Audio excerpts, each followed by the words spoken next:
there is the first indication that they ain't going to play around. You start pretending like you're getting some side effect from this V word, they're going to come after you.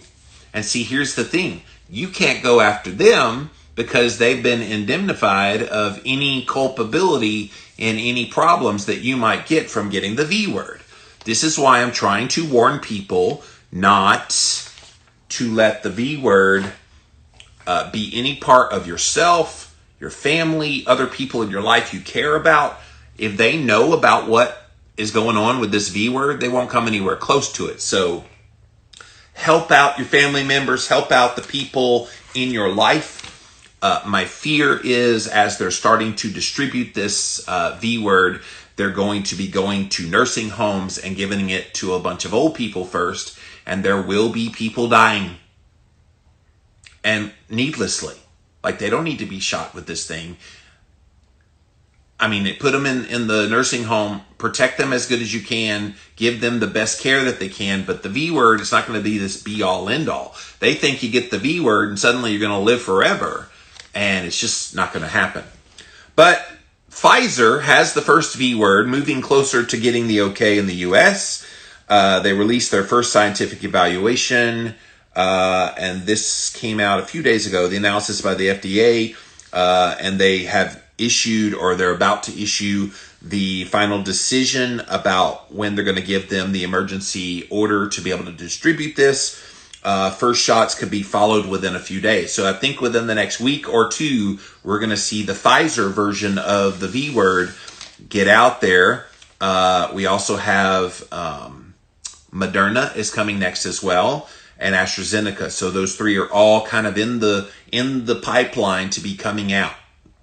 And when it comes out, I posted a video on my stories on my Living Low Carb Man stories today, where they're actually going to have the Coast Guard come in and help administer the V word. In other words, they're going to be giving people the shots. Now, depending on where you live, they may have you volunteer and and trying to like who gets it first. In other cases, they may be like, you know what, you got to get the V word, or we're not going to let you shop at this store, go to this concert, fly on this plane. Like, be ready for that, guys. I'm prepared that if they're going to make us have to take the V word to do stuff in life, I may be stuck with what I'm doing in this kind of general vicinity, because there's no way, no how I'm putting this thing in my arm. And no, there's too much trial.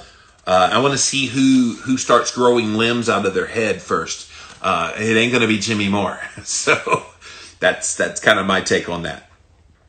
All right. So yeah. So Pfizer will be the first one on deck. And I've been reading a lot of news stories where they're like, oh, well, we're deciding who gets it first, and there's so many people anxious for the vaccine. And I'm like, who? Nobody in my life is anxious for the V word. My mom has various comorbidities that would make her in the high risk category. She's definitely stayed separated and isolated all year long. But no, she doesn't want to take this thing. Of course, she listens to her son quite a bit, so I told her a lot about these V words and how they've been developed and how quickly they've been developed.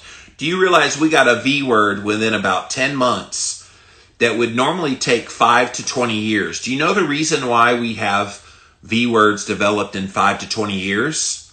Safety, efficacy, long-term side effects. Like, we want to know all of those things, but there's no way that you can know all of those things unless you take that time. Now, they're pretending like, oh, we got to hurry because this thing is greatly killing people, with a 99.97% recovery rate for people under the age of 60. It's disgusting what they've done, but they're doing it. And so now we're having to play the game of it all.